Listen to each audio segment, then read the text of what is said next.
오늘 우리에게 주신 하나님의 말씀은 사사기 9장 46절부터 10장 18절까지의 말씀입니다. 사사기 9장 46절부터 10장 18절까지의 말씀을 우리 드라마 바이블로 함께 듣도록 하겠습니다.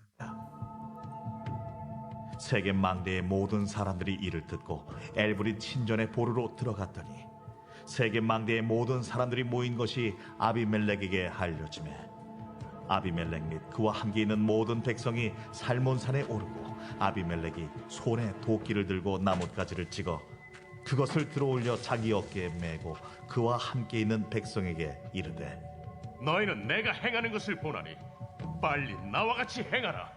하니 모든 백성들도 각각 나뭇가지를 찍어서 아비멜렉을 따라 보루 위에 놓고 그것들이 얹혀있는 보루에 불을 놓으매 세겜 망대에 있는 사람들이 다 죽었으니 남녀가 약 1000명이었더라.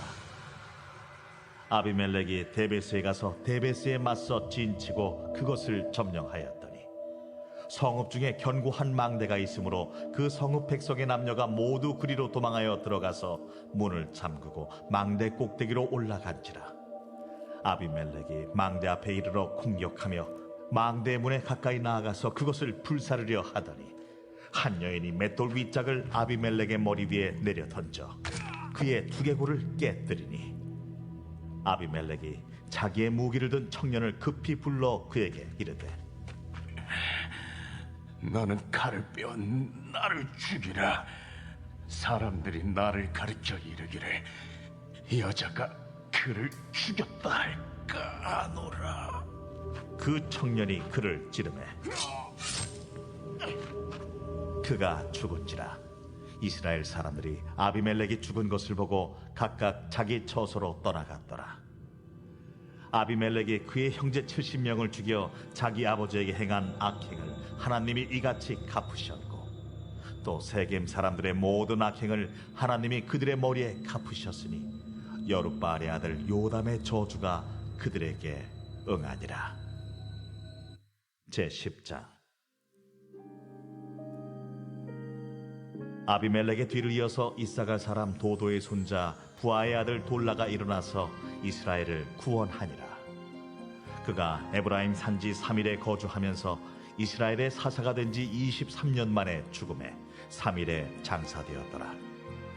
그 후에 길르앗 사람 야엘이 일어나서 22년 동안 이스라엘의 사사가 되니라. 그에게 아들 30명이 있어 어린 낙이 30을 탔고 성읍 30을 가졌는데 그 성읍들은 길르앗 땅에 있고 오늘까지 하본 야엘이라 부르더라. 야엘이 죽음에 가몬에 장사되었더라. 이스라엘 자손이 다시 여호와의 목전에 악을 행하여 바알들과 아스다롯과 아람의 신들과 시돈의 신들과 모압의 신들과 암몬의 자손의 신들과 블레셋 사람들의 신들을 섬기고 여호와를 버리고 그를 섬기지 아니하므로 여호와께서 이스라엘에게 진노하사 블레셋 사람들의 손과 암몬 자손의 손에 그들을 파심해 그 해에 그들이 요단강 저쪽 길르앗에 있는 아모리 족속의 땅에 있는 모든 이스라엘 자손을 쳤으며 18해 동안 억압하였더라. 암몬 자손이 또 요단을 건너서 유다와 베냐민과 에브라임 족속과 싸움으로 이스라엘의 곤고가 심하였더라. 이스라엘 자손이 여호와께 부르짖어 이르되 우리가 우리 하나님을 버리고 바알들을 섬김으로 주께 범죄하였나이다. 하니 여호와께서 이스라엘 자손에게 이르시되 내가 해국 사람과 아모리 사람과 암몬 자손과 블레셋 사람에게서 너희를 구원하지 아니하였느냐? 또 시돈 사람과 아말렉 사람과 마온 사람이 너희를 압제할 때에 너희가 내게 부르짖음으로 내가 너희를 그들의 손에서 구원하였거늘 너희가 나를 버리고 다른 신들을 섬기니 그러므로 내가 다시는 너희를 구원하지 아니하리라. 가서 너희가 택한 신들에게 부르짖어 너희의 환난 때에 그들이 너희를 구원하게 하라 하신지라. 이스라엘 자손이 여호와께 여쭈되 우리가 범죄하였사오니 주께서 보시기에 좋은 대로 우리에게 행하시려니와 오직 주께 구하옵나니 오늘 우리를 건져내옵소서 하고 자기 가운데에서 이방 신들을 제하여 버리고 여호와를 섬기매 여호와께서 이스라엘의 곤고로 말미암아 마음에 근심하시니라. 그때에 암몬 자손이 모여서 길르앗의 진을 쳤으므로 이스라엘 자손도 모여서 미스바의 진을 치고 길르앗 백성과 방백들이 서로 이르되 누가 먼저 나가서 암몬 자손과 싸움을 시작하랴. 그가 길르앗 모든 주민의 머리가 되리라. 아멘. 제가 대학교 시절, 그러니까 90년대 말에 한국교회의 한 권의 책이 아주 큰 반향을 불러일으킨 적이 있습니다. 그 책의 이름은 가게에 흐르는 저주를 끊어야 산다 였습니다. 아마 여기 계신 분들도 들어보셨거나 아니면 직접 사서 읽어보신 분들 꽤 되실 것입니다. 저도 당시 책을 구해서 읽어본 적이 있는데 사실 너무 오래돼서 무슨 내용인지 잘 기억이 나지 않습니다. 그래서 찾아봤습니다. 이 책의 주된 요지는 이것입니다. 당신이 이렇게 힘들고 문제가 있는 것은 조상 때부터 흐르는 저주 때문이라는 것이죠. 어디서 많이 들어본 내용 아닙니까? 그렇습니다. 도를 아십니까의 그 내용과 굉장히 비슷합니다. 이 책의 주장은 철저히 인과응보의 관점에서 해석합니다. 예를 들어 가정의 불화, 병, 또 경제적인 어려움 등이 부모님 이전의 조상 때부터 물려받은 것이고 이를 끊지 않으면 우리 자녀들도 똑같이 그 저주 안에서 살아가게 된다는 것입니다. 물론 저자의 목적은 믿음의 결단과 회개를 통해 그 저주를 끊어야 한다는 것이지만 어떤 특정한 저주가 가정에서 계속 되물림된다는 인식은 무언가 좋지 않은 일들이 생길 때마다 이 원인을 부모와 조상 탓으로 돌리게 만듭니다. 또한 우리의 믿음의 본질도 왜곡하게 만듭니다. 무엇보다 2000년 전 십자가 위에서 이루신 완전한 승리를 예수 그리스도의 그 사랑의 능력을 약화시킨다는 점에서 아주 큰 문제가 있습니다. 결국 이 책을 번역하신 선교사님께서는 가계의 저주에 대한 반성을 광고로 내시고 또 책을 절판하고 모든 인세를 기부하기로 결정했습니다.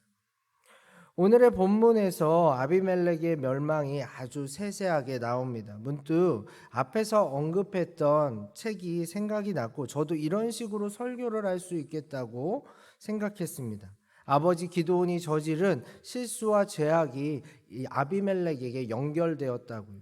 기드온의 교만함과 폭력, 권력에 취한 모습, 그리고 수많은 아내들과 또 자녀들, 결국 하나님이 원하시는 지도자의 모습으로 마무리하지 못한 그 실패가 아비멜렉이라는 괴물을 탄생시켰다고 말이죠. 그런데 이렇게 하면 아비멜렉은 그가 했던 그 살인이나 범죄들은 기드온이 시작한 가계에 흐르는 저주를 이어나간 것뿐이고 그의 죽음은 기드온의 죗값이 되어버립니다. 물론 성경도 인과응보를 강조합니다. 선한 결과를 위해 우리는 선한 말과 행동을 추구해야 합니다. 또한 하나님께서도 우상을 섬길 때 그 죗값을 아버지로부터 아들까지 그리고 3, 4대까지 이르게 하겠다고 경고하셨습니다. 그러나 이 말씀은 우상 숭배에 빠지지 않게 하시려는 하나님의 강력한 그 의지, 그 마음이 담긴 것이지 그 죗값을 이어받은 후손들까지 그래서 벌 주시려고 하시는, 그렇게 하나님을 두려워하게 만드시려는 것이 절대로 아닙니다. 또한 우리가 진짜로 가져야 될 하나님에 대한 어떤 두려움, 그 경외심이라는 것은 심판과 무서움에서 오는 것이 아닙니다. 하나님의 무한한 사랑과 자비를 경험했을 때, 즉 예수 그리스도의 십자가 희생에 대한 놀라움 가운데에서 고백되어져야 하는 것이죠. 성경의 다른 본문들의 사건들 그리고 더 많은 구절들을 통해 우리는 이 신앙, 이 해석의 균형을 올바로 잡을 수 있어야 합니다. 에스겔 18장 20절을 읽어드리겠습니다. 범죄하는 그 영혼은 죽을지라. 아들은 아비의 죄악을 담당치 아니할 것이요 아비는 아들의 죄악을 담당치 아니하리니 의인의 의도 자기에게 돌아가고 악인의 악도 자기에게 돌아가리라. 신명기 25장 16절을 제가 읽어드리겠습니다. 아비는 그 자식들을 인하여 죽음을 당치 않을 것이요 자식들은 그 아비를 인하여 죽음을 당치 않을 것이라. 각 사람은 자기 죄에 죽임을 당할 것이라.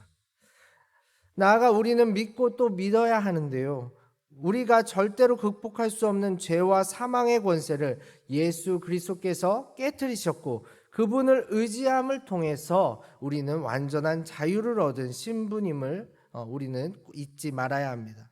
로마서 8장 1절과 2절입니다. 그러므로 이제 그리스도 예수 안에 있는 자에게는 결코 정죄함이 없나니 이는 그리스도 예수 안에 있는 생명의 성령의 법이 죄와 사망의 법에서 너를 해방하였습니다. 그럼 오늘의 본문을 이렇게 해석할 수 있겠죠. 형제 70명을 죽이고 스스로 왕이 된 아비멜렉은 스스로 잘못한 것이고 스스로 교만하여진 것이고 스스로 하나님을 잊어 그 대가를 치른 것입니다. 그리고 반대로 이렇게 말할 수도 있습니다. 아무리 아버지가 큰 죄를 저질렀어도 집안에 불화와 아픔, 폭력이 가득했어도 스스로 하나님을 잊지 않았다면, 스스로 좀 더 겸손했다면, 그리고 자신의 삶에 대한 돌아봄과 반성 또 회개가 있었다면 그도 믿음의 조상 반열에 설 수 있었습니다. 사실 따지고 보면 이 아비멜렉의 비참한 모습은 이스라엘 모두를 상징하고 있습니다. 필요할 때 하나님을 찾지만 결국 하나님을 버리고 우상을 숭배하는 이스라엘. 그들이 아비멜렉을 왕으로 인정하는 순간 자신들도 하나님을 밀치고 하나님의 자리를 빼앗은 것이나 다름이 없었습니다. 아비멜렉은 기드온의 아들로서 술수를 쓰고 폭력을 써서 그 자리를 쟁취한 것뿐입니다. 결국 죄를 범할 때는 아주 친한 협조자가 되었던 아비멜렉과 세겜 사람들은 하나님께서 그 죄를 서로에게 향하게 하자 서로의 욕심과 욕심이 부딪혀 서로를 향해 폭력을 사용하게 되었고 결국 세겜 사람들도 아비멜렉도 아주 비참한 최후를 맞이합니다. 다음 장에는 사사와 돌라와 야일의 이야기가 나옵니다. 그런데 5구절의 짧은 구절로 기록하고 있습니다. 얼마나 감사한지 모르겠습니다. 별탈 없이 사사로서의 역할을 감당했다는 것으로 받아들이면 되니까요. 그리고 10장 6절부터는 다시 이스라엘의 그릇된 선택, 스스로 하나님을 잊어버리고 우상을 섬긴 그 선택으로 고통당하는 장면이 나옵니다.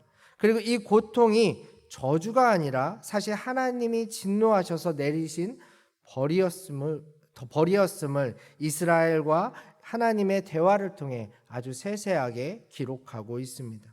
이것이 중요합니다. 인간은 언제든 잘못할 수 있습니다. 그리고 하나님께서는 언제든 벌을 내리실 수도 있습니다. 지금도 마찬가지입니다. 지금 우리가 잘못한다면 하나님께서 책망하실 수도 있습니다. 그러나 이는 영원한 멸망을 주시려고 영원한 지옥에 가둬두시려는 것이 아닙니다. 우리를 향한 책망과 질벌은 바로 하나님의 사랑에서 나오는 것이기 때문이죠.